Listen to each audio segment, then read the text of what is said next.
এরপরে কি আছে, যুবতী বউতে স্বামী মারা গেলে সেটা তো বুঝতেই পারছেন তার কি অবস্থা হয়। আরে তুমি তোমার জায়গা মতন হাত দিছে গো শোনা। ক্ষেত। মানে হ্যাঁ, এই যে ধান ক্ষেত, হ্যাঁ। ওখানে একটা দেখবেন বড়ই গাছ আছে। হ্যাঁ। ওই বড়ই গাছের নিচে আমি থাকবো, ওখানে আপনি চলে আসবেন। Hello, hello. কে বলছেন? আমি কে বলছি সেটা পরে বলবো, তার আগে বলুন আপনি কেমন আছেন? আল্লাহ রাখছে কোনো মতন। আপনি একদম চিনতে পারলাম না, আপনি ফোন দিচ্ছেন, কে একটু পরিচয় দিবেন?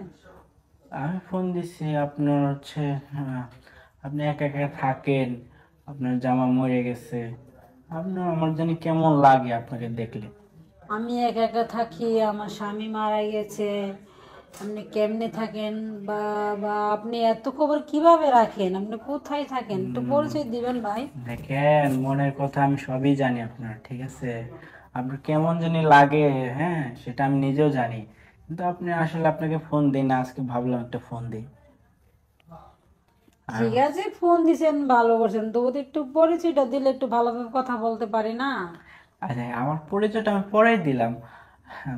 তার আগে আপনার সাথে একটু কথা বলি। আমার আজব লোক তো, আগে মানুষের পরিচয় দেয় তারপর সে আসল বিষয়ে জিজ্ঞেস করে। আপনি পরিচয়টা না দিয়ে আপনি অন্য কথা ভিতরে গেছেন গা, এটা কি হয়? আমি হচ্ছে মানুষ, ঠিক আছে? আর মানুষ তো সবাই। আমি আপনাকে কল দিছি আপনার সাথে একটু কথা বলার জন্য। আপনার একা একা আপনি থাকেন, আপনার সাথে একটু কথা বলি, আপনার ভালো লাগবে। তাই হুম। আপনার কি একা একা একটা কষ্ট হয় না যে আপনার হাজবেন্ড নাই, ঠিক আছে? আমার মনে হচ্ছে যে আপনি পাশের বাড়ির ওই ছেলেটা, কণ্ঠটা আমার ও চিনা চিনা লাগছে। পাশের বাড়ির ছেলে মানে? আমি তো আপনার পাশের বাসার কোনো, মানে আপনার বাসায় চিনি না, তাহলে আপনি না না না না, আপনি বললে তো হবে না, আমার কণ্ঠটা অবশ্যই চিনা চিনা, অনেক চিনা চিনা লাগছে।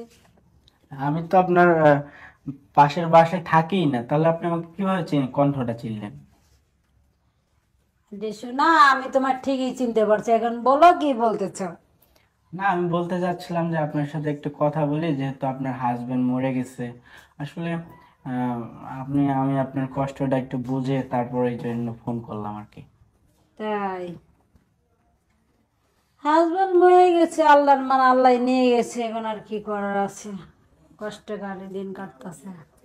হ্যাঁ, সেটা সেই কষ্ট বুঝেই তো আপনাকে ফোন দিলাম, যে একা একা কষ্ট করে থাকতেছেন, আমাকে ফোন দিলেই তো পারেন। তাই আমি হ্যাঁ। তো আপনার নাম্বার জানি না, হ্যাঁ না, আমার নাম্বার আপনি কোথা থেকে ব্যবস্থা করে নিয়েছেন সেটাও আমি জানি না। আপনি আমাকে ফোন দিছেন, করেছেন, নাম্বারটা পেলাম। হুম। এখন থেকে প্রতিদিন ফোন দিবেন, আমি আপনাকে ফোন দিব, কথা বলবো। আসলে আপনার একা একা থাকতে কষ্ট হয় না? কষ্ট হয়, হইলেও তো আর কিছু করার নাই। তা আপনার কিছু মন চায় না? মনে চাইলেও কিছু করার নেই, কি করবো, মেয়ে মানুষ। আর স্বামী মারা গেছে, মানুষে তো অনেকটাই খারাপ বলবে, তাই না? ঠিক আছে, মানুষজন তো খারাপ বলবে। না, আপনি একা একা থাকেন, আপনার মনে কষ্ট হয় না যে একা একা কি ফিল করেন, সেটা জিজ্ঞেস করছিলাম। ফিল করার কি আছে, যুবতী বউতে স্বামী মারা গেলে সেটা তো বুঝতেই পারছেন তার কি অবস্থা হয়। হুম। না, সেটাই বলতেছিলাম যে মানে ওই একা একা থাকতেছেন না। আমি আসলে আপনাকে মানে হঠাৎ করে ফোন দিলাম, মানে খোঁজ নিচ্ছি। তা আপনার এখন মনে কিছু চাচ্ছে না? অনেক চাচ্ছে, চাইলে কি করব, কিছু তো করার নেই, উপায় নাই। সমাজের মুখে খারাপ হয়ে যাব যদি কিছু মনে চাওয়া কিছু করি, সেটা তো অবশ্যই বুঝতে পারছে। হুম। না, আমি আসলে ফোন দিলাম, যেহেতু একা একা বোরিং লাগবে, এটা কথা সত্য, কিন্তু হচ্ছে আমার আসলে মানে ভালো লাগে না একা একা, বুঝছেন? এই জন্য আপনাকে ফোন দিলাম। আচ্ছা, আমি একটা বিবাহিত মেয়ে না, আমার স্বামী মারা গেছে। আপনার তো মনে হয় বিয়ে শাদী করেন নাই, কথার অনুযায়ী যা বুঝতেছি। না, এটা বিয়ে শাদী করি নাই। তা ভাবলাম যে আপনি একটা বিবাহিত মেয়ে, আপনার হাজবেন্ড মারা গেছে, তা আমি আপনার সাথে একটু মজা নিলাম, ঠিক আছে? আমারও সময় কাটলো, আপনারও সময় কাটলো।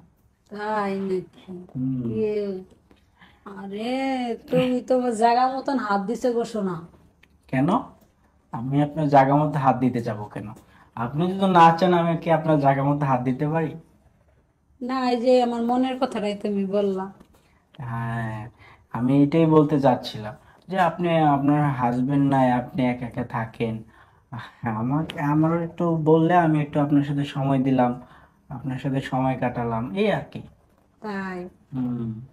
তাহলে তো রইলো, আমার মনে যা যাচ্ছে তোমার মনে তাই যাচ্ছে। সমস্যা কি? আর কোনো সমস্যাই থাকলো না। আমি আমি বললাম আর আপনি রাজি হয়ে গেলেন। তা আমারও মনে তো অনেক যদি স্বামী মারা গেছে, কোনো কিছু করতে পারি না, ভিতরে তো জীবন আছে, কিরকম কিরকম জানি লাগে। আহ, না সেটাই বললাম আর কি, যে তাহলে একদিন আমরা দেখা করি, এরপর না হয় কি যা হওয়ার হবে আর কি। ঠিক আছে, তাহলে কবে দেখা করবে সেটা বলেন তো। যে আপনি যখন চাইবেন দেখা করব, সমস্যা নাই। তাহলে আমি একটা সময় দিলে আসবেন, সেই সময় মতন। আমি কি আপনার বাসায় আসবো নাকি আপনি বাইরে আসবেন? না না না না, বাসে আসলে তো সবাই জানে ফেলবে আর সবাই দেখে ফেলবে। আমি একটা কথা বলি শুনেন, আগামীকালকে হুম। যে আমাদের পাশের যে ক্ষেতটা আছে না, ক্ষেত? মানে হ্যাঁ, এই যে ধান ক্ষেত, হ্যাঁ। ওখানে একটা দেখবেন বড়ই গাছ আছে। হ্যাঁ। ওই বড়ই গাছের নিচে আমি থাকবো, ওখানে আপনি চলে আসবেন, কথা হবে ওখানে। এত জায়গা থাকতে জঙ্গলে যাইতে হবে এটা কেন? আরে জঙ্গলে তো মঙ্গল। সবই ঠিক আছে, জঙ্গলে আসলে জঙ্গলে তো এসব করা যায় না, বুঝতেছেন? মানে, কোথাও যাই মানে না না আপনার শুনেন, বাসায় যাই আমি, আমি তো ছোট মানুষ, ঠিক আছে? আপনার বাসায় গেলাম, বললেন যে আপনার না না, ছোট বাসে আসলে ভাই। সমস্যা, আপনি যে ঠিকানা দিতে সেই ঠিকানা অনুযায়ী আসবেন, আপনার সাথে ওখানে ডিল হবে। আমরা কোথায় যাব কোথায় যাব না, ওখানে আচ্ছা কথা আচ্ছা, হবে। ঠিক আছে, যেহেতু আপনি ডিল করবেন, তাহলে আমি আপনার সাথে দেখা করি, ঠিক আছে? তাহলে এই কথাই রইলো। আচ্ছা ঠিক আছে, তাহলে আসেন। আচ্ছা ঠিক ভালো আছে। দেখেন, খুদা হাফেজ।